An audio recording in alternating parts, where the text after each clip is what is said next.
ધોરણ 10ની પરીક્ષાને લઈ ઓનલાઈન રજિસ્ટ્રેશનની મુદતમાં વધારો અને તારીખ સુધી ફોર્મ ભરાશે ના ચૂકવણી પડશે અને લઈને લોટ 10ની પરીક્ષા માટે ઓનલાઈન રજિસ્ટ્રેશનના મુદ્દામાં વધારો 3 તબક્કો લઈને ફ્રી સાથે કરી શકાશે અને ઓનલાઈન રજિસ્ટર માહિતીમાં 2 જાન્યુઆરી સુધી શાળા કક્ષાઓમાં સુધારો કરી શકાશે અને રાજ્યમાં ગુજરાતમાં માધ્યમિક ઉચ્ચતર માધ્યમિક શિક્ષણ બોર્ડ દ્વારા 2024માં યોજાયેલ આ રહેલી ધોરણ 10ની પરીક્ષા માટે ઓનલાઈન રજિસ્ટ્રેશન મુદ્દામાં વધારો કરવામાં આવ્યો છે એટલે કે તારીખ લંબાઈ 2024માં યોજનામાં રહેલી ધોરણ 10ની પરીક્ષાના વિદ્યાર્થીઓ માટે મહત્વના સમાચાર આવ્યા છે કે ધોરણ 10ની પરીક્ષામાં ઓનલાઈન રજિસ્ટ્રેશન મુદત સોમવારે પૂર્ણ થઈ ગયા બાદ બોર્ડની દ્વારા આ લંબાવવામાં આવી છે અને તારીખ 12 ડિસેમ્બર લઈને ફરી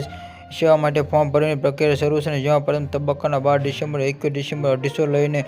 12 ડિસેમ્બર જૂને 300 લઈ